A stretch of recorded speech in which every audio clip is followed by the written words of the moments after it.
Apa kabar? Luar biasa, Pak. Baik. Haleluya. Ya, Baik Ibu dan teramat ceria baik. sekali. Tuhan Yesus baik ya. Iya, amin. Ya. Oke, Ibu, terima kasih sudah hadir. Mau berbagi dengan kami.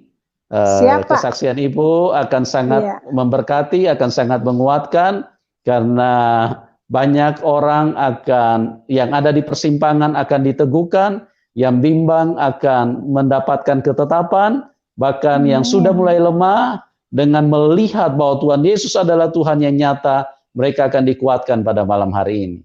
Oke, waktu dan tempat saya serahkan kepada Ibu Umi. Silakan Ibu. Baik Pak, selamat malam saudara-saudaraku yang dikasihi Tuhan. Malam hari ini saya akan menyaksikan kebaikan Tuhan dalam hidup saya. Bagaimana awal mula saya mengenal Tuhan, percaya kepada Tuhan Yesus. Dari awal mula saya dari latar belakang keluarga yang semuanya Muslim.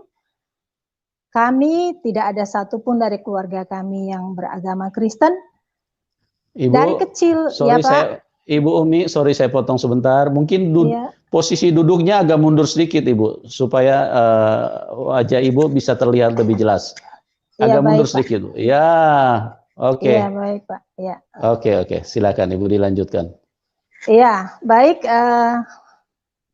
Shalom, selamat malam saudara-saudaraku yang dikasihi Tuhan. Malam hari ini saya akan menyaksikan bagaimana kebaikan Tuhan dalam hidup saya. Dimulai pertemuan saya bertemu dengan Tuhan Yesus ketika saya masih gadis. Pada tahun 89 saya mengalami pergumulan yang sangat berat. Perlu saya sampaikan, sebelum hal itu terjadi, diawali masa kecil, saya lahir di sebuah tempat yang berada di suatu daerah di Sumatera Selatan. Saya berada di lingkungan pesantren. Saya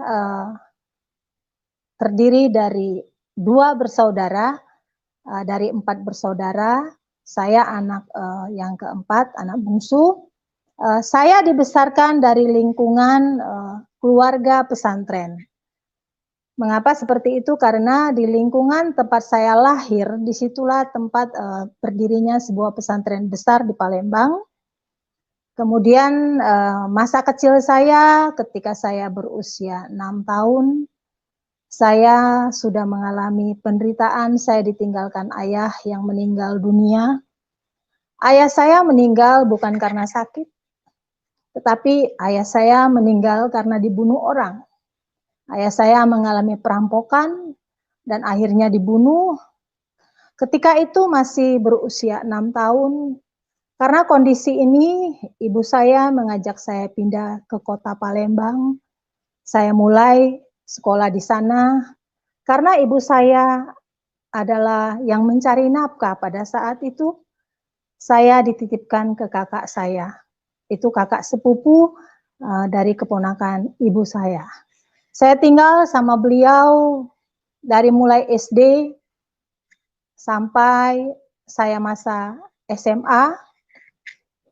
Kemudian ada pengalaman yang tidak bisa saya lupakan ketika SD, karena saya tinggal di tempat saudara.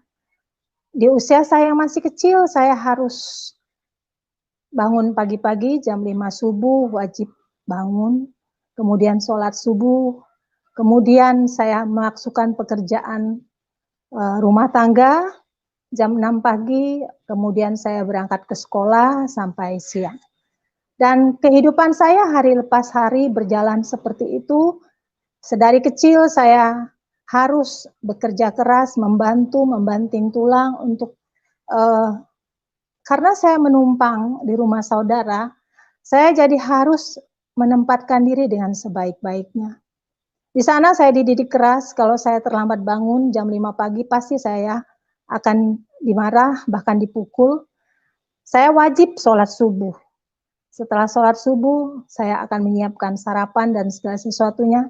Kemudian saya harus berangkat. Sampai suatu hari di kelas 6 SD, saya mengalami pergumulan yang luar biasa. Saya sedih karena ketika itu saya harus tinggal di rumah keluarga Ibu saya harus pergi ke daerah lain untuk mencari nafkah. Saya hampir membunuh diri saya dengan cara saya naik ke sebuah pohon. Saya ingin menjatuhkan diri dari sana. Tetapi Tuhan baik, di tengah itu walaupun angin kencang, saya tidak terjatuh, tapi saya akhirnya dipanggil sama kakak sepupu saya di mana saya tinggal. Kalau kakak sepupu saya ini, dia orangnya baik karena dia lulusan IAIN. Kemudian, tetapi saya yang merasakan yang tidak enak itu dengan kakak ipar. Karena mungkin kakak ipar saya terganggu dengan kehadiran saya di rumahnya. Sehingga seringkali saya diperlakukan tidak adil. Kalau saya ingat ini, saya akan seringkali merasakan ingin menangis. Ketika mereka makan enak, saya tidak dikasih. Tapi saya bersyukur. Saya tetap kuat. Akhirnya saya melanjutkan ke SMP, diterima di SMP. Kemudian di SMP pun saya tetap bergumul. Bergumul karena apa? Ibu saya tidak bersama dengan saya, jadi otomatis ibu saya datang itu 1 bulan sekali untuk memberikan uang SPP dan juga biaya kehidupan saya di sana. Sampai saya SMA, ketika itu zaman itu saya masuk SPG. Karena saya berpikir kalau saya masuk SPG, saya akan setelah tamat SPG saya akan menjadi guru. Otomatis bagi saya bisa menghidupi diri saya sendiri, juga membantu ibu saya yang membanting tulang untuk mencari nafkah demi kami anaknya. Kakak saya pada saat itu sudah berada di Jakarta, dia merantau bekerja di Jakarta, jadi saya terpaksa dititipkan sama kakak saya. Kemudian setamat SD, SMP, di sekolah kami adalah negeri. Otomatis di tengah sekolah itu tidak ada teman kami yang berbeda. Dan dari kecil saya diajarkan wajib puasa, wajib sholat 5 waktu, wajib melaksanakan puasa, kemudian sembahyang 5 waktu, kemudian harus ngaji. Mengaji itu harus, karena kakak saya ini adalah guru mengaji di rumah. Otomatis dengan dia mengajar ngaji, saya harus ikut mengaji. Tetapi ketika itu saya belajar mengaji hanya ikut mengaji, tetapi jujur saja saya tidak mengerti ayat-ayat yang disampaikan. Saya lebih cenderung menghafal ayat-ayat tersebut. Tetapi secara pribadi saya tidak diberitahu arti atau tafsir dari firman Tuhan, Al-Quran yang disampaikan kepada saya, tapi saya harus ikuti. Berhubung saya masih kecil, saya tetap taat, saya ikuti di tengah penderitaan yang ada, saya tetap harus bertahan, karena saya punya tekad, saya harus sekolah. Saya harus sekolah. Mengapa saya sampaikan hal itu? Karena dari keluarga. Orang tua saya, papa saya mengatakan, kalau ayahmu tidak ada, kalau ibumu bekerjanya jauh dari kamu, kamu paling jadi perempuan yang tidak benar. Dan saya tekad kuat, saya tidak boleh. Saya harus sekolah yang setinggi-tingginya demi mencapai harga diri dan mengangkat orang tua saya, ibu saya secara khusus, keluarga saya untuk mengalami perubahan nasib ke depannya lebih baik. Di sekolah SD, SMP, sampai SMA, ketika itu adalah SPG, saya bertekad dari SD, SMP, dan SMA, saya harus rajin belajar, harus menjadi orang yang pandai. Terakhir di kelas 3, saya dari kelas 1 SMA saya juara 1, kemudian sampai kelas 3 saya bertekad jadi juara 1, dan itu berhasil saya capai. Akhirnya lulus SPG, saya ikut honor di sekolah negeri, mengajar pramuka, kemudian saya ikut tes di Institut Agama Islam di Palembang, Institut Agama Islam Negeri di Palembang. Dan puji Tuhan ketika itu Saya sangat bersyukur dari ribuan orang yang mendaftar, saya diterima. Saya masuk ke Fakultas Tarbiyah, jurusan Ilmu Agama Islam atau Pendidikan Agama Islam. Selanjutnya saya terus kuliah, berjalan terus. Seiring berjalannya waktu, saya aktif di kampus, saya juga aktif di organisasi, saya aktif juga di acara-acara HMI dan lain-lain. Kemudian setamat dari kuliah pada tahun 89, ada hal yang sangat menyedihkan hati saya. Ibu saya yang menjadi orang tua saya satu-satunya meninggal dunia setelah dirawat selama 6 bulan, 1 bulan di rumah sakit karena menderita kanker rahim. Saya hancur hati saya. Tetapi sambil saya kuliah, saya terus bertekad untuk merawat ibu saya, dan akhirnya suatu saat ketika selama saya merawat ibu di rumah sakit, saya kuliah, pulang pergi kuliah pagi, pulang siang, kemudian merawat ibu di rumah sakit sampai 1 bulan. Setelah 1 bulan, ibu dibiopsi, kemudian dokter memanggil saya karena saya anaknya satu-satunya, dan dokter memberi informasi, Umi, mamamu sakit kanker stadium 4. Dan waktu umurnya hanya 6 bulan.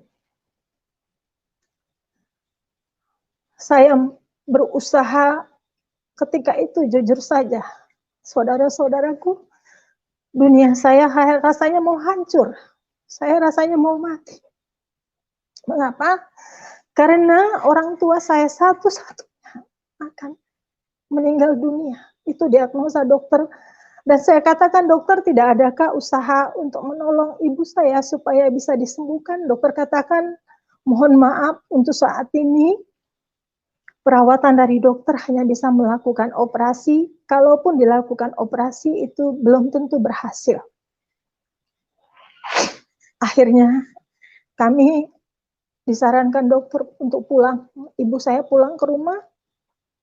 Saya merawat ibu saya sampai 6 bulan, masa apa yang dikatakan dokter benar adanya. Ibu saya singkat, akhirnya meninggal dunia di pangkuan saya. Saya hancur, saya sedih sekali. Tidak ada harapan ke depan. Saya mau jadi apa kalau ibu saya sudah tidak ada? Kakak saya di Jakarta, saya di Palembang tinggal dengan saudara, kemudian merawat ibu dengan saudara. Di saat ibu dikuburkan, saya pingsan. Saya pingsan saat itu, dan rasanya saya tidak sanggup lagi untuk bangkit. Kemudian ketika ibu meninggal, setelah ibu dikuburkan, saya masih berada di Palembang karena saya harus mengurus segala surat menyurat untuk pindah ke Jakarta. Kemudian saat itu kakak saya mengatakan, Dek, lebih baik kamu ikut kakak ke Jakarta. Kalau kamu di sini, kamu tinggal dengan siapa? Kemudian kakak kembali ke Jakarta dan saya mengalami perjuangan yang sangat berat. Ketika itu saya mengenal, di masa saya kuliah, saya mengenal seorang laki-laki. Laki-laki ini melamar saya.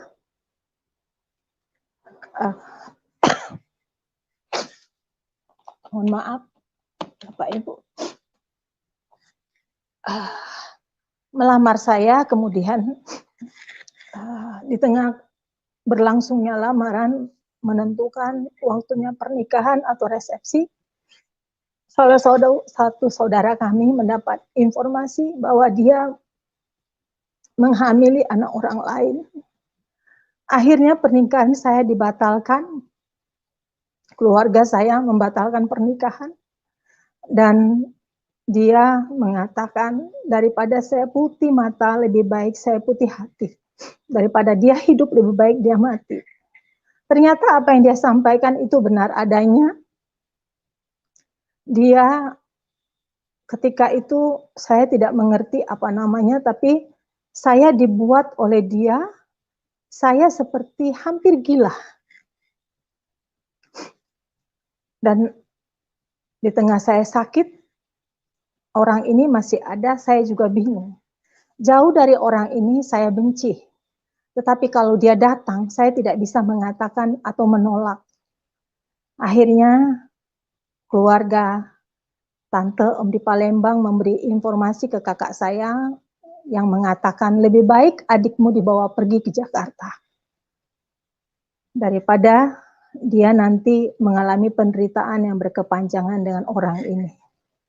Singkat cerita, akhirnya pada tahun 89 saya dibawa ke Jakarta oleh kakak saya. Tapi sebelumnya, Bapak Ibu, saudara-saudara semua, di saat saya sakit itu, saya diobati oleh keluarga saya sendiri, dan dari keluarga itu mengatakan, saya tidak boleh pulang ke Palembang kalau tanpa dengan keluarga atau dengan suami saya. Karena kalau tidak, saya akan terus diserang oleh laki-laki tersebut. Sampailah saya di Jakarta, saya ngekos di Jakarta, tinggal di orang Palembang, kakak saya titipkan di sana. Dia cukupi segala kebutuhan saya, kemudian setelah 1 bulan saya di Jakarta, saya mencoba bekerja di salah satu perusahaan di Jakarta. Kemudian saya tinggal di situ, kehidupan berjalan seperti biasa, tapi Bapak Ibu, saudara-saudaraku, dengan kepergian ibu saya, dengan kondisi yang saya alami, hati saya hancur. Saya ke Jakarta tidak ada harapan. Saya mau jadi apa di Jakarta ini? Tetapi dari kakak saya memberikan semangat untuk saya harus bangkit. Saya tidak boleh sedih berkepanjangan. Dan saya tinggal di rumah orang Palembang selama 6 bulan di sana. Kemudian pada saat itu, ketika saya tinggal di sana, saya mendengar satu khotbah dari seorang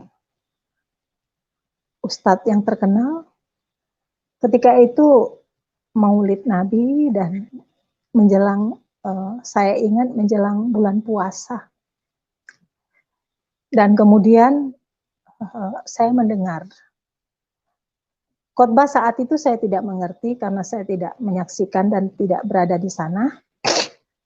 Kemudian saya mendengar ada satu kata, jangan sampai dari keluargamu ada yang menjadi kafir seperti Yusuf Roni. Saya bingung ketika itu. Karena tempat tinggal saya dengan lapangan itu sangat dekat, otomatis ketika khotbah itu berlangsung terdengar sangat jelas. Kemudian saya bingung, siapa itu Yusuf Roni ya, kok dikatakan seperti itu. Kemudian saya berkenalan dengan teman saya ini orang Kristen. Dia sangat baik kepada saya, dia sangat care dengan saya, sangat perhatian. Suatu saat karena kondisi sudah tidak baik, di mana saya ngekos dengan orang Palembang, salah satu anaknya ingin dijodohkan dengan saya, tapi saya tidak suka. Akhirnya banyak hal yang terjadi, penderitaan bertambah. Saya pindah kos sendiri di tempat lain, masih di dekat situ juga. Kemudian saya ngekos sendiri sambil bekerja rutinitas seperti biasa. Dan pada saat itu tanpa saya rencanakan, saya berkenalan dengan seorang laki-laki yang saat ini menjadi suami saya. Saya tidak tahu latar belakangnya dia dari mana, tapi yang saya tahu dia adalah laki-laki yang baik. Kemudian suatu saat saya menemukan di tempat tinggalnya buku yang bertuliskan Isa Al-Masih menurut Al-Quran dan Alkitab. Saya tanya kepada dia, mohon maaf, si kakak ini, saya katakan kenalan saya ini, apakah kamu Islam ataukah kamu Kristen? Terus dia jawab, dia katakan saat itu, saya beragama Kristen, tetapi di keluarga saya, kakak saya yang tertua haji, om-om saya semuanya Muslim, dan kami ada 4 orang bersaudara itu Kristen, jadi kakak saya satu masuk Islam dan dia adalah haji. Dia salah satu ketika itu adalah menjadi salah satu orang yang kepercayaan dari salah satu untuk umroh orang naik haji. Beliau adalah sebagai guide-nya untuk orang-orang yang berangkat haji. Perkenalan dimulai dengan sana, kemudian ada satu yang membuat saya akhirnya mengenal Tuhan, Bapak Ibu. Teman saya yang beragama Kristen ini memberikan satu kertas traktat kepada saya yang di traktat itu saya lihat tulisannya berasal dari Bapak Amran Amri. Kemudian dia membahas di sana Isa Al-Masih menurut Al-Quran dan Alkitab. Kemudian saya diberikan itu, sementara teman saya ini setiap hari bertanya, Umi, apakah sudah dibaca? Saya katakan belum.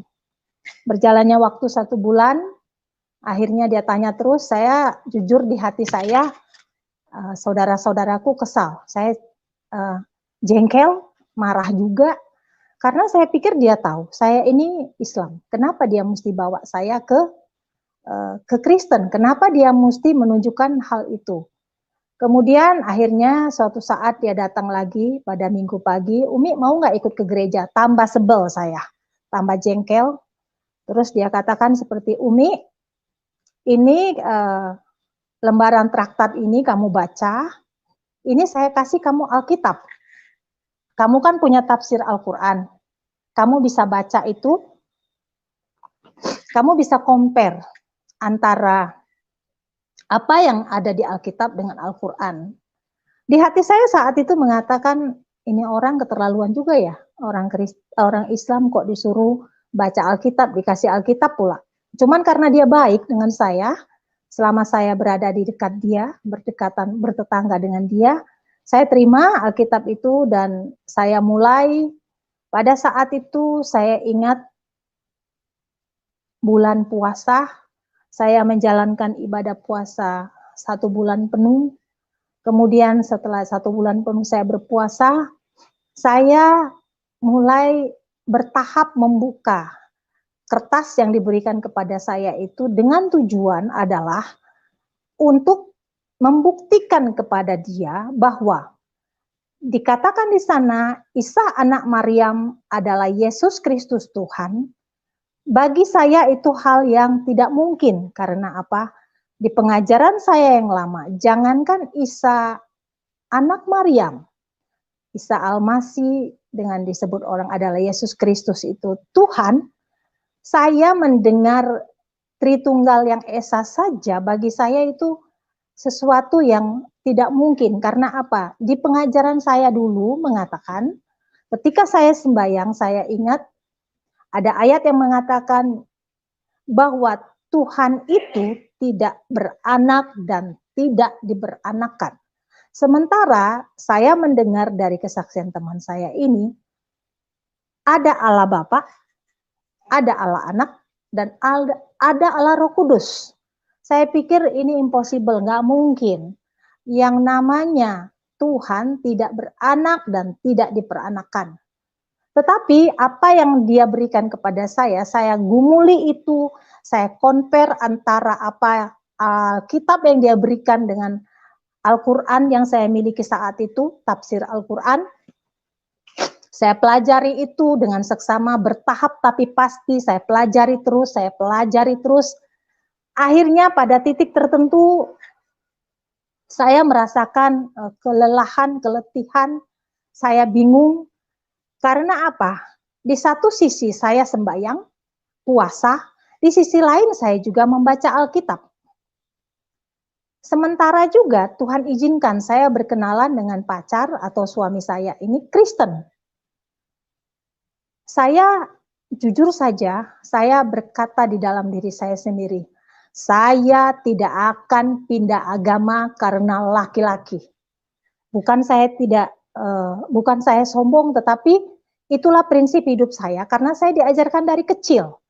Sembayang yang taat, tahajud sangat rajin, istihoro sangat rajin, kemudian ibadah saya usahakan untuk tidak pernah tinggal, puasa tidak hanya puasa wajib, tapi saya lakukan juga puasa sunat.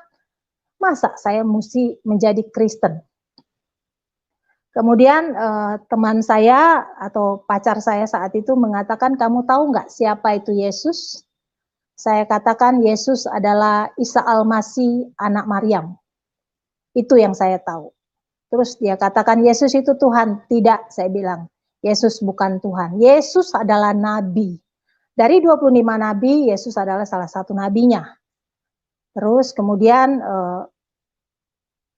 perjalanan kami tidak berjalan dengan semestinya. Karena apa? Saya bertekad tadi sudah saya katakan dengan kondisi saya berangkat ke Jakarta, latar belakangnya seperti apa. Saya bertekad saya harus sekolah. Kemudian di samping saya bekerja, saya juga mengambil lagi kursus-kursus keterampilan yang lain, sehingga bahasa Inggris, sekretaris, perpajakan, pokoknya saya punya bertekad sekolah. Saya harus sekolah. Jadi pulang bekerja, saya menganjurkan lagi kuliah lagi, sekolah lagi. Saya harus menjadi orang yang berhasil. Jadi saya tidak terlalu fokus ke masa depan untuk menikah. Karena bagi saya ketika itu saya masih muda, saya masih panjang, masih banyak perjalanan saya masih panjang. Kemudian kembali ke titik terakhir ketika saya membaca traktat tadi, saya temukan di Alkitab yang mengatakan, akulah jalan dan kebenaran dan hidup. Tidak ada seorang pun yang dapat ke rumah Bapa tanpa melalui aku. Itu dari Yohanes 14 ayat 6. Saya mulai goyah. Saya tetap menjalankan puasa, saya tetap menjalankan ibadah agama saya, tetapi saya juga membaca Alkitab. Sementara dari kakak saya sudah mulai mendengar dari tetangga saya yang orang Palembang yang mengatakan bahwa saya itu udah mulai ikut-ikutan orang Kristen. Kakak saya mengamati saya terus, saya tetap berjalan, tetapi suatu saat pada titik puncak, saudara-saudaraku, saya merasakan kelelahan yang luar biasa. Setelah saya compare apa yang saya terima dari tafsir Al-Quran dengan Alkitab, justru saya mendapat jawaban di Alkitab. Yang saya dapatkan ketika itu adalah, akulah jalan dan kebenaran dan hidup. Tidak ada satu orang pun yang dapat ke rumah Bapa tanpa melalui aku. Saya ingat ketika itu saya diberikan adalah Sirotol Mustaqim yang saya dapatkan dulu. Sirotol Mustaqim itu adalah perumpamaan rambut satu di belah 7. Untuk kita mencapai ke surga itu harus menjalani itu. Dan akhirnya saya putuskan saya sembahyang tahajud. Di tengah sembahyang tahajud malam itu, saya juga sembahyang istihoro. Saya sudah lelah, saya sudah capek. Saya merasakan tubuh saya semakin hari kurus kering. Saya di satu sisi saya mengalami ketakutan karena apa? Kalau sampai saja keluarga saya tahu saya ikut-ikutan, apalagi ke gereja, apalagi ke Kristen, pasti saya dibunuh. Saya udah katakan itu pasti. Pasti akhirnya ketika saya sembahyang istihoro, di saat saya berzikir sampai jam 3 pagi, saya seperti terlelap sejenak, tapi saya melihat dengan nyata di alam supranatural bahwa saya dibawa dua orang laki-laki yang berpakaian berjubah putih. Dua orang laki-laki ini sangat dari segi manusiawi sangat ganteng. Saya dibawa keluar rumah, di pintu rumah saya disuruh melihat ke langit. Bapak, Ibu, saudara-saudaraku, apa yang saya saksikan saat itu di luar dugaan saya. Saya menyaksikan Kisah Para Rasul 1 ketika Yesus berada di awan. Ketika itu saya melihat ke langit, kemudian saya menyaksikan Yesus berdiri dalam posisi tangan terbuka dengan pakaian yang sangat putih cemerlang. Saya bisa melihat bayangan wajahnya yang bersinar terang, tetapi saat itu saya tersungkur. Saya tersungkur, dan pada saat saya tersungkur seperti itu, saya melihat, tetapi saya tidak sanggup melihat cahaya kemuliaan itu. Kemudian ada suara yang saya dengar. Anakku yang kukasihi, aku ingin membawamu ke surga. Saya sebagai manusia biasa yang tidak mengerti, saya ketika itu menjawab, Tuhan, saya belum siap. Saudara-saudaraku, apa yang terjadi? Ternyata pengalaman supranatural ini yang saya alami, saya seperti diingatkan gigi saya seperti dicabut, dan saya merasakan itu sakit sekali. Kemudian saya duduk, hati saya bergejolak. Saya meminta agar Tuhan menyatakan dirinya kalau memang Tuhan itu hidup, dan Tuhan sudah menyatakan dirinya. Kemudian pagi hari saya sampai dari jam 3 itu saya tidak bisa tidur sampai pagi. Saya akhirnya mengetok rumah teman saya yang Kristen ini. Saya katakan dialah yang menjadi kakak rohani saya. Saya katakan kepadanya minta tolong doakan saya. Saya tadi malam, tadi pagi, jam 3 pagi saya mengalami seperti ini. Saya ceritakan apa yang saya alami, kemudian dia doakan, terus dia katakan seperti ini. Umi, Tuhan sudah menyatakan diri kepadamu. Alangkah baiknya kamu memantapkan hati untuk mengikut dia. Karena dia adalah satu-satunya Tuhan, jaminan setiap umat manusia untuk bisa mencapai ke surga. Saya diam saja, saya hanya minta didoakan. Kemudian saya terus bergumul, saya tetap dalam kondisi tidak bulan puasa, saya puasa. Saya minta petunjuk dari Tuhan, apa yang harus saya lakukan. Kemudian teman saya mengatakan seperti ini, Umi, supaya kamu tidak terombang-ambing dengan keadaan saat ini, alangkah baiknya kamu dibaptis. Saya tanyakan dengan dia, itu dibaptis apa? Dia jelaskan dibaptis adalah sebagai tanda orang percaya kepada Tuhan, menerima keselamatan daripada Tuhan, dan dia dicelupkan ke air, dibaptis untuk menerima keselamatan daripada Tuhan sebagai tanda bahwa dia adalah pengikut Kristus. Ketika itu saya belum mengerti, saya bertanya sana sini, ada berbagai macam aliran yang mengatakan tentang baptisan, tetapi di tengah kondisi saat itu pacar saya kembali ke tempatnya karena ayahnya sakit. Kemudian saya berpisah sekian tahun, dan saya bertanya kepada dia untuk memberi informasi, pertimbangan kepada saya baptisan yang harus saya lakukan, dan dia mengusulkan untuk saya ikut baptisan selam. Saya ikuti. Saya diantar oleh teman kakak rohani saya ini. Di samping teman, dia adalah kakak rohani yang sangat memperhatikan saya. Saya diperkenalkan kepada seorang hamba Tuhan untuk saya diajar, diperkenalkan kepada kebenaran firman mengenai ayat-ayat baptisan. Kemudian ketika itu saya dibaptis dengan beberapa latar belakang yang sama dengan saya. Ada 8 orang sama-sama dibaptis, kami dari belakangnya dari suku Kedar. Kami dibaptis, kemudian saya ada hal yang saya kelupaan. Sebelum saya memutuskan untuk dibaptis, ada pengalaman supranatural yang saya alami.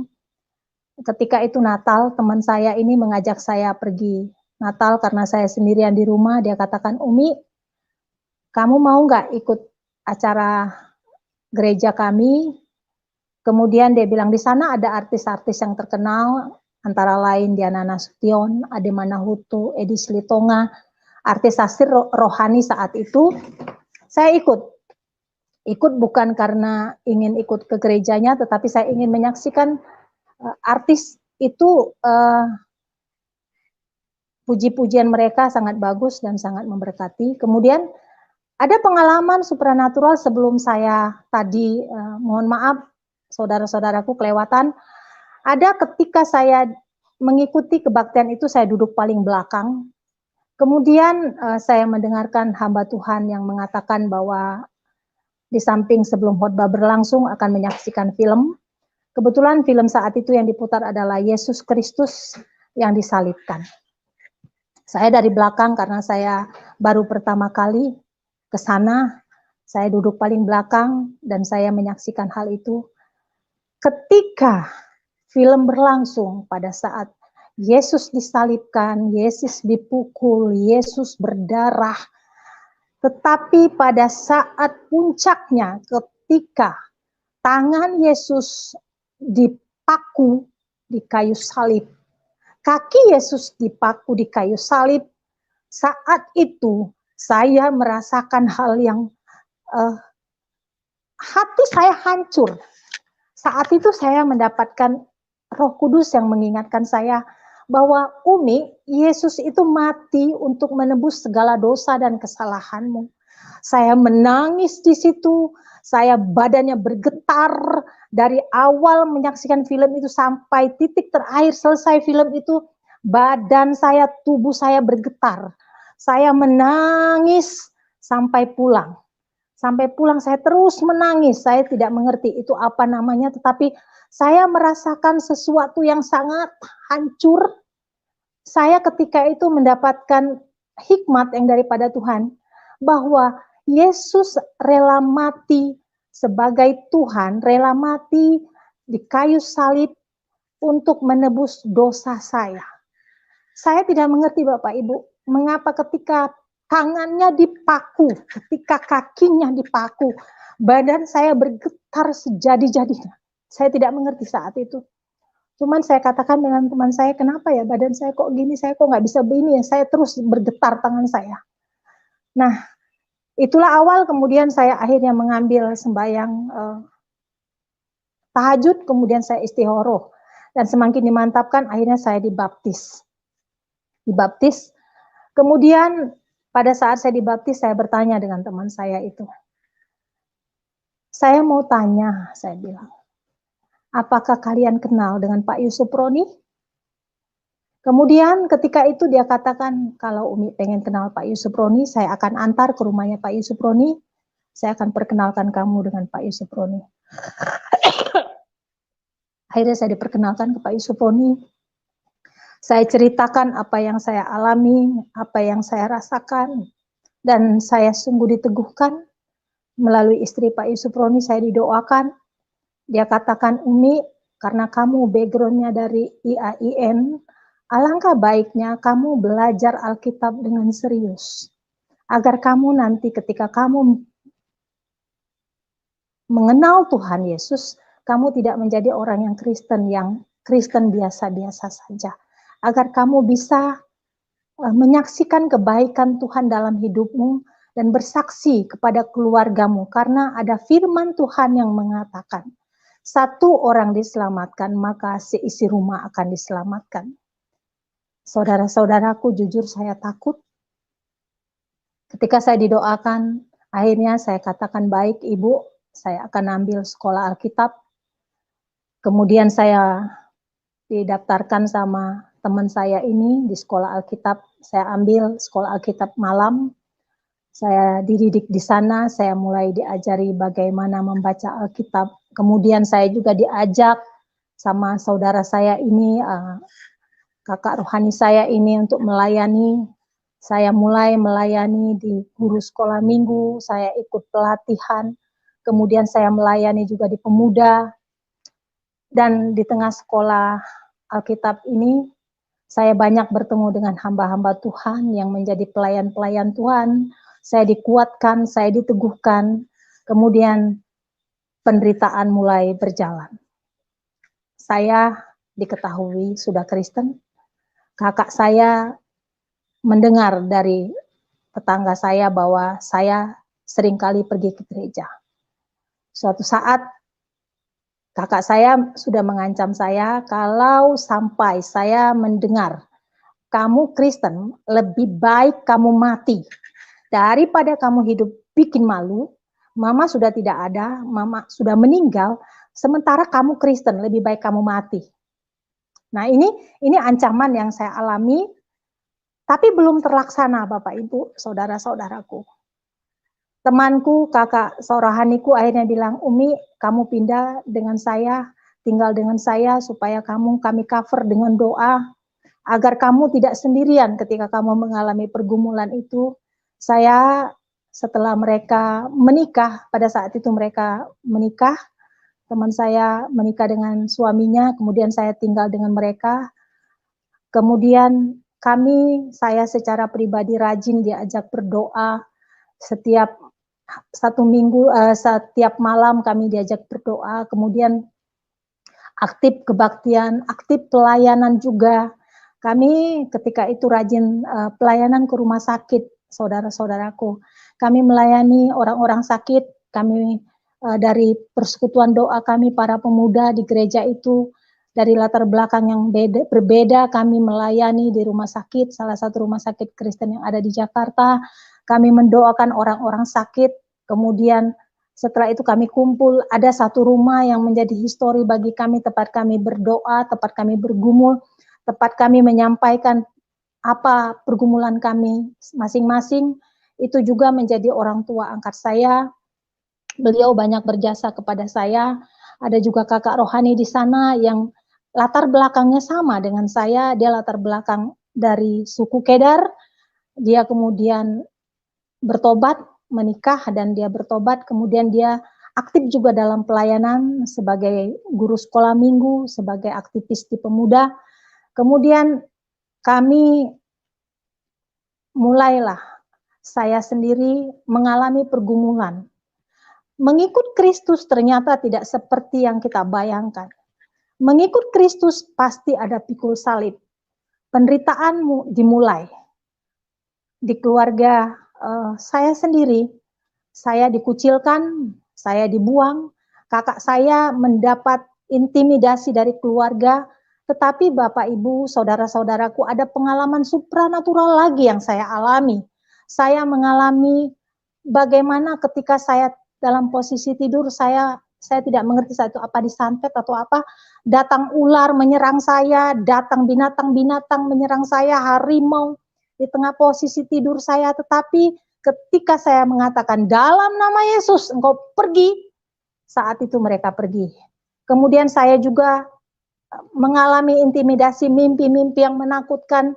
Saya merasa saya dihakimi, saya merasa dihukum sama keluarga dengan akan dibunuh. Kemudian apa yang saya mimpikan, apa yang saya rasakan saat itu, pengalaman batin yang saya rasakan itu ternyata saya alami di dunia nyata. Suatu saat kakak saya mengatakan, saya akan bawa preman-preman Tanah Abang untuk membunuh kamu. Kalau sampai saya dengar kamu sudah Kristen. Saya takut. Jujur saya takut.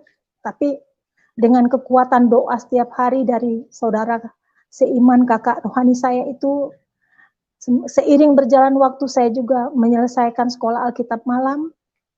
Selesai saya ikut pelayanan. Kemudian suatu saat apa yang dikatakan kakak saya terjadilah.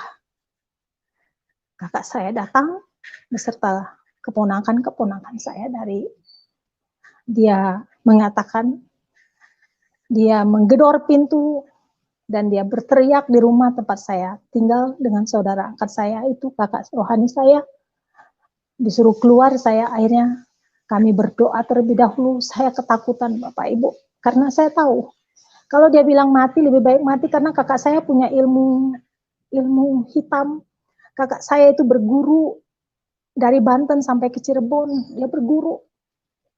Jadi saya tahu pengalaman rohani yang saya alami ketika saya mengalami serangan ular, serangan harimau, serangan binatang-binatang, itu saya tahu itu kiriman dari dia untuk menyerang saya supaya saya kembali.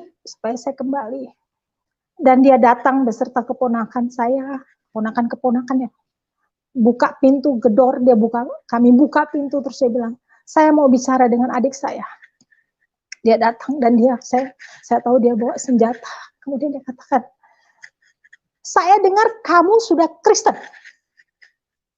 Lebih baik kamu mati daripada kamu hidup mempermalukan saya. Mama kita sudah tidak ada, kamu Kristen, lebih baik kamu mati. Dan dia mengacungkan tangannya, Bapak Ibu. Saat itu saya tidak melihat senjata apa yang dia pegang. Tetapi ketika itu dengan keberanian yang sangat luar biasa yang Tuhan berikan melalui Roh Kudus, saya katakan, dalam nama Yesus, hai kamu tidak bisa menyentuh tubuhku, karena aku adalah milik Kristus. Dan dia terpelanting ke belakang. Terus keponakan saya beserta dengan dia beberapa orang mengatakan, kalau begitu titip salam buat Yesusmu. Saya katakan, salammu akan saya sampaikan. Dan mulai hari itu dia katakan, detik ini juga kamu bukan saudaraku lagi. Kamu sudah saya anggap mati. Mengapa dia lakukan itu? Karena dia malu. Di tengah kami, di ruang tamu itu ada kakak rohani saya, ada saudara saya, ada teman saya yang satu pelayanan dengan saya, satu kamar dengan saya, menyaksikan hal itu. Mereka juga tahu bagaimana saya mengalami serangan-serangan, saya disantet. Ada terjadi di rumah itu terasa. Dia merasakan bahwa ada roh yang bukan dari Tuhan yang datang menyerang. Dan kakak saya berbalik dan mulai hari itu dia berkata, mulai hari ini kamu bukan saudaraku lagi. Mulai hari ini kamu sudah mati. Itu dia katakan. Dan saya berkata, saya menangis. Saudara-saudara, saya sedih. Tapi inilah resiko yang saya harus terima. Kemudian dengan cara kasar dia tidak berhasil, akhirnya dia mengirim kakak sepupu saya untuk datang dan menginap beberapa hari di rumah. Dan saya tahu dia tidak hanya sekedar datang. Dia datang dengan membawa sesuatu. Mengapa saya rasakan seperti itu? Di tengah saya tidur, saya seringkali dibisikin sesuatu di telinga. Saya merasakan kondisi keberadaan mereka tidak membawa saya nyaman. Dan kemudian akhirnya saya memutuskan, setelah saya tinggal bersama kakak rohani saya menyingkir, saya pindah kos di tempat lain. Karena saya tahu akan membahayakan mereka juga. Saya juga takut daripada saya tiba-tiba dia mengirim preman Tanah Abang untuk membunuh saya lebih baik menyingkir, pergi. Saya pindah kos di tempat lain. Saya tetap bekerja, tapi Bapak Ibu, di tengah saya bekerja, jujur saja, saya mengalami penderitaan. Karena apa? Saat itu gaji saya tidak seberapa, saya sebagai staf, saya harus hidup mencukupi hidup saya 1 bulan, bayar kos, kemudian saya harus mandiri. Ketika kakak saya supply, saya hidupnya tenang, saya enak, saya uang mengalir, saya diberikan uang, uang gaji yang saya terima hanya saya gunakan untuk beli pakaian. Tetapi ketika saya sendiri, saya harus sendiri dan saya dibuang jauh, saya menerima teror berupa telepon, berupa hal-hal lain dari keluarga saya tahu itu. Kemudian saya menyingkir, saya pindah tempat, saya di tempat yang baru. Kembali saya merasakan sendiri, saya sepi, saya sendiri rasanya. Kemudian di samping pengalaman pribadi, saya diusir dari keluarga, hampir mati dibunuh kakak saya sendiri. Keluarga dari suami saya tidak terima kalau saya berpacaran dengan dia. Dengan alasan saya ini dari Palembang, anak yatim piatu, tidak tahu latar belakangnya, sementara keluarga dia, keluarga dari keturunan raja, keturunan kaya, saya, apalah artinya saya. Dan saya ketika itu ikhlas, saudara-saudaraku. Kalau memang jodoh silakan, kalau tidak ya sudah. Itu sudah keputusan saya, yang paling penting saya bisa mandiri di atas kaki sendiri. Sekalipun hati saya hancur bertahun-tahun. Saudara-saudaraku 7 tahun saya dibuang. Saya terhilang dari keluarga, saya tidak bisa pulang, saya tidak bisa ketemu keluarga. Keluarga tidak ada menjenguk saya sendiri. Saya ngekos dari satu kos ke kos yang lain. Tapi saya bersyukur, di tengah penderitaan yang saya alami, Tuhan selalu baik memakai anak-anak Tuhan menolong saya. Di saat saya sakit, saya terkapar, saya tidak punya uang sama sekali. Tiba-tiba mujizat terjadi, Tuhan kirim orang datang, membawa saya ke dokter, memberi saya uang, dan akhirnya beliau menjadi saudara angkat saya. Akhirnya saya bertambah, memiliki saudara-saudara di dalam Tuhan. Saya di cover, saya ditolong. Tetapi saya tinggal sendiri, kemudian penderitaan selanjutnya bertambah. Suatu saat, setelah sekian tahun kami berpisah, suami saya kembali ke tempatnya. Saya di Jakarta, kemudian kami menjalin komunikasi hanya melalui surat. Itu pun kalau dibalas ya iya, kalau tidak enggak. Tapi saya tahu, saat itu suami saya kembali karena dijodohkan oleh orang tuanya untuk menikah dengan wanita lain. Saya pasrah. Saya pikir jodoh di tangan Tuhan. Kalau memang jodoh tidak akan lari kemana. Dan yang paling penting saya bisa mandiri untuk saya bangkit dari keterpurukan ini. Kemudian dilanjutkan dengan berikutnya suatu saat di tahun 96. Setelah sekian tahun berpacaran, putus nyambung, akhirnya tahun 96 saya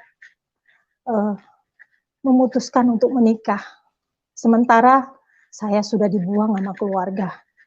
Saya dikatakan dengan segala macam perkataan-perkataan negatif. Banyak hal negatif yang saya terima, tapi saya ikhlas. Itu adalah pikul salib bagi saya terima. Karena bagi saya, Yesus adalah Tuhan satu-satunya. Dan bagi saya keselamatan hanya ada di dalam Yesus. Karena apa? Tuhan sudah menyatakan diri. Yang pertama ketika saya menyaksikan Yesus disalib, saya mengalami kepenuhan Roh Kudus.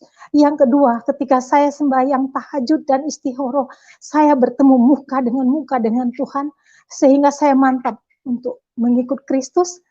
Yang ketiga, ketika saya mengalami penderitaan yang teramat sangat, Tuhan banyak menolong saya melalui hamba-hamba Tuhan, melalui anak-anak Tuhan yang menjadi saudara di dalam Kristus. Sehingga ketika saya menderita, mereka menolong. Ketika saya mengalami kondisi tidak punya uang, mereka membantu saya.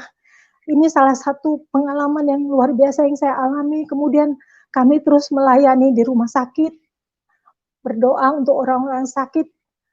Ketika suatu saat di tahun 96, ketika saya harus memutuskan menikah, saya tahu keluarga suami saya tidak setuju.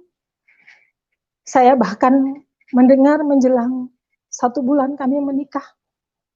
Ketika itu pacar saya menelpon saya jam 12 pagi, tengah malam. Umi, saya berada di jalanan. Sementara Bapak Ibu, saudara-saudara, surat sudah masuk ke gereja. Saya pelayanan aktif di gereja sebagai guru sekolah minggu, aktif juga di pemuda. Dan ketika saya mau menikah, saya juga mengalami bagaimana sulitnya untuk menikah. Karena yang pertama, saya adalah yatim piatu. Saya tidak punya saudara. Kakak saya sudah enggak mengakui lagi saya. Yang kedua, dia mengancam saya lagi. Dia katakan, kalau sampai saya mendengar kamu menikah Kristen, saya akan bawa preman-preman Tanah Abang untuk menghancurkan pernikahanmu. Saya akan acak-acak pernikahanmu, sehingga pernikahanmu gagal. Yang kedua, dari pihak suami saya, kakaknya ternyata mengajak dia makan di hotel mewah di Jakarta dan mengatakan lebih baik untuk kami membatalkan pernikahan.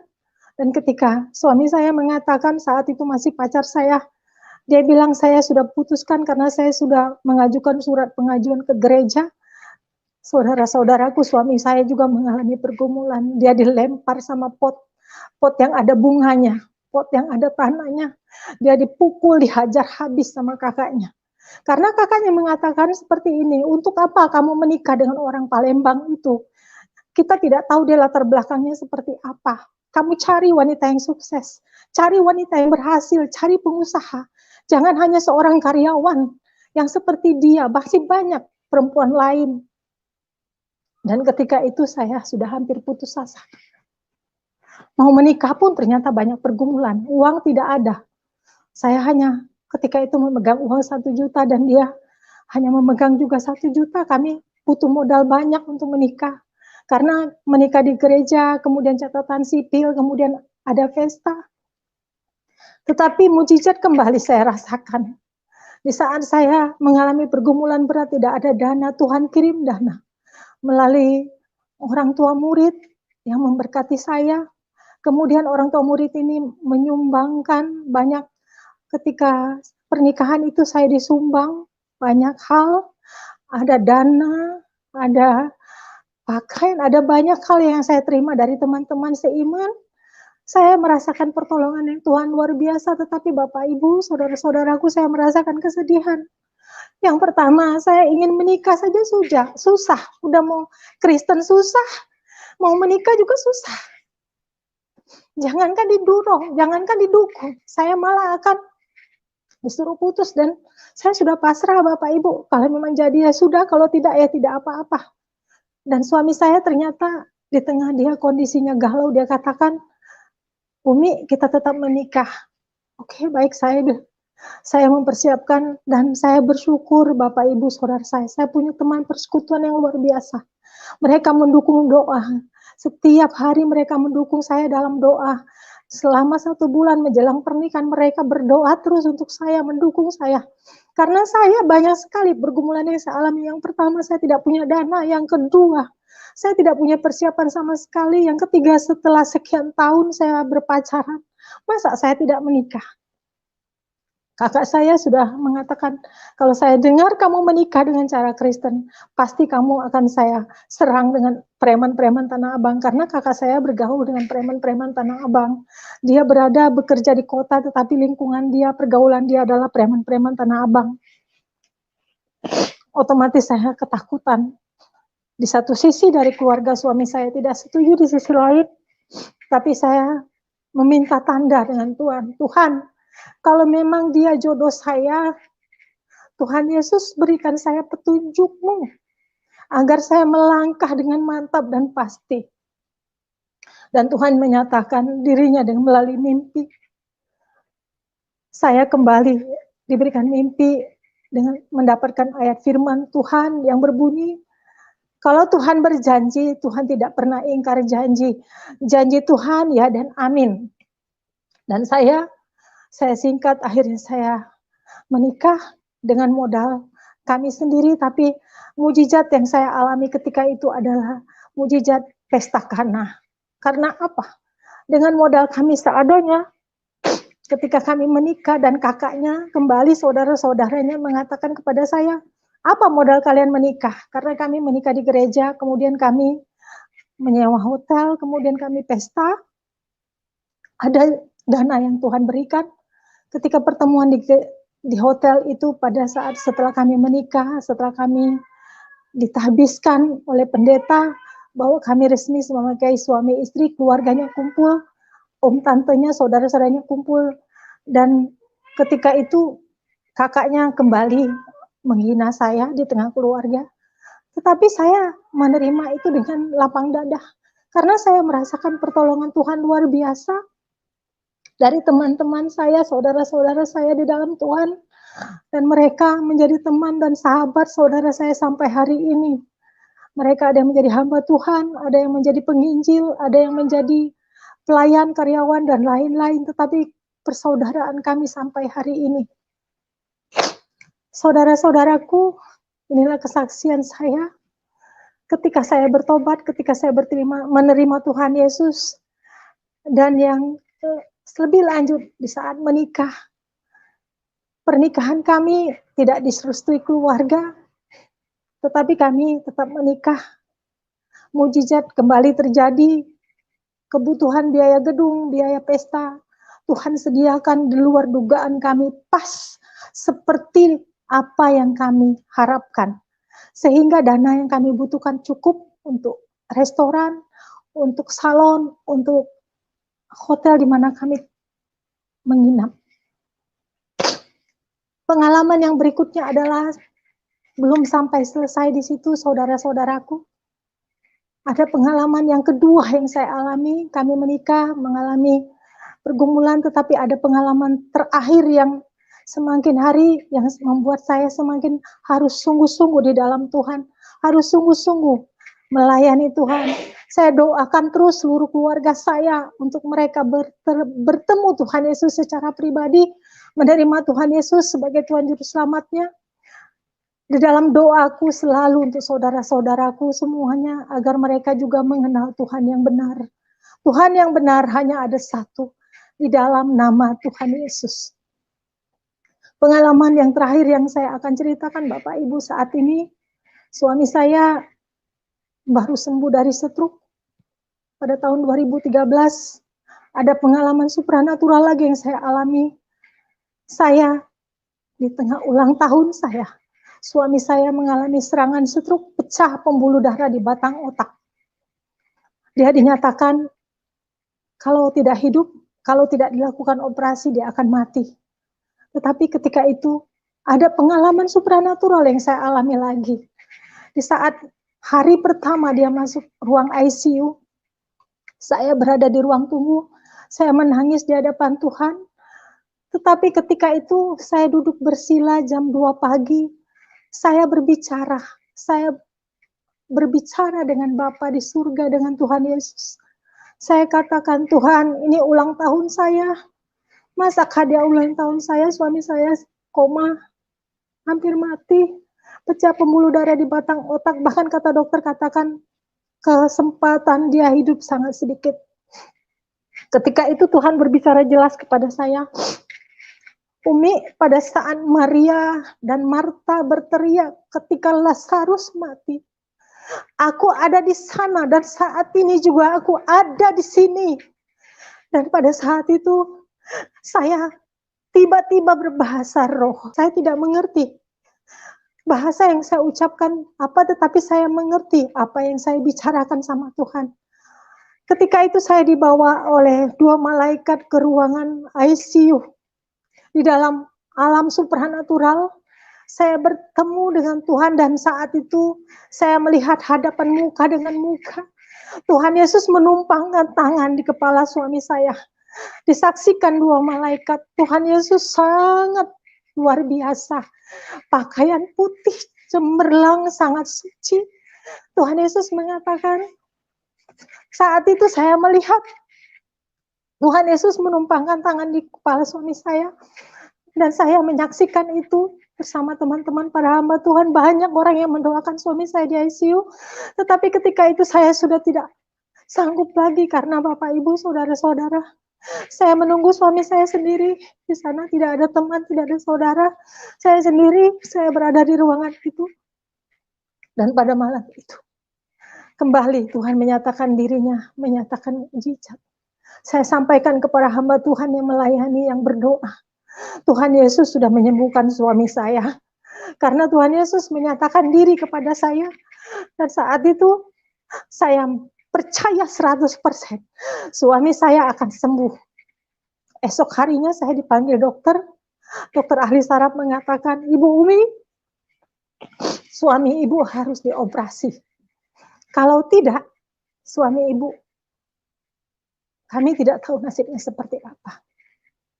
Saya tanya sama dokter, kalau memang dioperasi, berapa persen pencapaian dokter selama ini? Dokter katakan 50-50. Kemudian saya katakan lagi, ada nggak second opini dokter? Ada.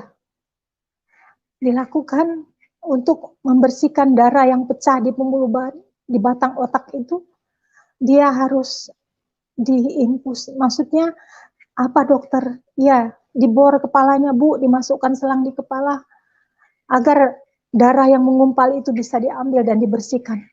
Saya katakan keberhasilan dokter selama ini berapa persen? 50-50, Bu. Akhirnya saya katakan, ada nggak alternatif yang ketiga? Ada, Bu. Alternatif yang ketiga adalah, suami ibu kami akan berikan pengobatan secara konservatif, tetapi hanya mukjizat Tuhanlah yang bisa menyembuhkan dia. Saya katakan, dokter, saya ambil itu, saya imani itu, suami saya sudah ditemukan Tuhan. Karena saya menyaksikan sendiri, Tuhan menumpangkan tangan di kepalanya. Saya percaya Tuhan Yesus sudah sembuhkan dia. Dokter mengatakan, jadilah sesuai iman ibu. Ya, amin, saya katakan. Akhirnya saya ambil keputusan itu.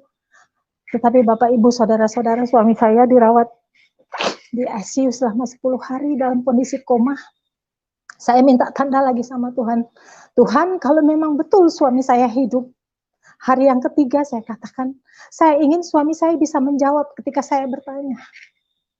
Saya tanya, saya ke ruangan ICU, saya tanya, Pak, saya minta nomor telepon kantormu. Karena di HP-nya saya tidak bisa hubungin ke kantor. Kalau saya harus menghubungin kantornya, saya harus melihat ada passwordnya dia.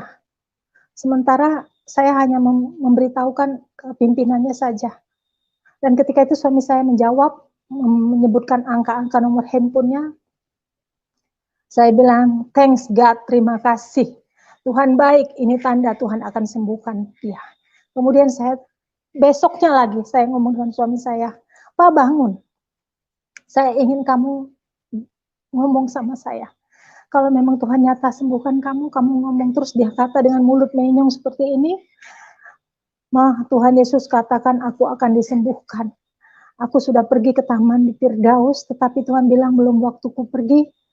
Tuhan memberikan kesempatan kepadaku kedua kali untuk aku menyaksikan kebaikan Tuhan, sehingga melalui hidupku nama Tuhan ditinggikan. Saya bilang, thank you, terima kasih Tuhan Yesus.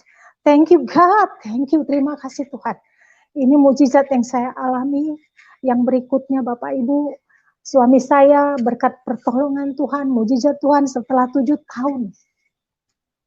Bulan ini adalah 7 tahun, suami saya disembuhkan Tuhan. Walaupun kondisi fisiknya tidak seperti dulu lagi, tapi Tuhan sudah sembuhkan dia, sehingga dia bisa berjalan, bisa beraktivitas untuk dirinya sendiri. Setelah sekian lama dia sakit, lumpuh total, selama 1 tahun tidak sadar diri siapa dirinya. Saya merawat dia dengan penuh kasih sayang. Saya berkata sama Tuhan, Tuhan, penderitaan ikut Engkau ternyata tidak segampang yang kukira. Orang Kristen yang lain tidak mengalami penderitaan seperti ini. Tetapi ketika aku mengenal Engkau, ketika aku percaya kepadamu, ketika aku mengikut Engkau di dalam Engkau, dan aku sungguh-sungguh melayani Engkau, ternyata cobaan tidak hanya sekedar di sana, tetapi kembali naik level. Seringkali Bapak Ibu Saudara saya menangis. Saya meminta tanda sama Tuhan. Apakah betul suami saya sehat kembali? Apakah betul suami saya hidup kembali? Karena saya lihat saat itu sepertinya tidak ada harapan, tetapi mukjizat Tuhan hari lepas hari terjadi.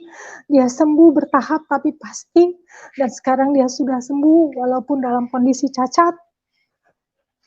Tetapi saya harus mengambil alih untuk tanggung jawab kepala rumah tangga di keluarga ini. Anak saya 2, 1 sedang skripsi, 1 lagi di semester 6, dan mohon dukungan dari saudara-saudara, teman-temanku semua yang selalu mendukung kami, teman gereja, teman pelayanan, teman pekerjaan, guru-guru sekolah minggu, semuanya terima kasih untuk dukungan kalian. Saya bersyukur, berterima kasih saya ditempatkan di sini, di Lipo Cikarang. Di tempat ini bukan kebetulan, tapi karena Tuhan yang menempatkan. Kami percaya Tuhan Yesus yang ajaib akan memakai kami lebih lagi untuk menjadi alat-Mu yang ajaib. Demikian Pak, masih ada kesaksian-kesaksian yang lain, tapi mungkin ini dulu kesaksian saya kiranya menjadi berkat bagi orang lain. Biar nama Tuhan ditinggikan, nama Tuhan dimuliakan. Haleluya, amin.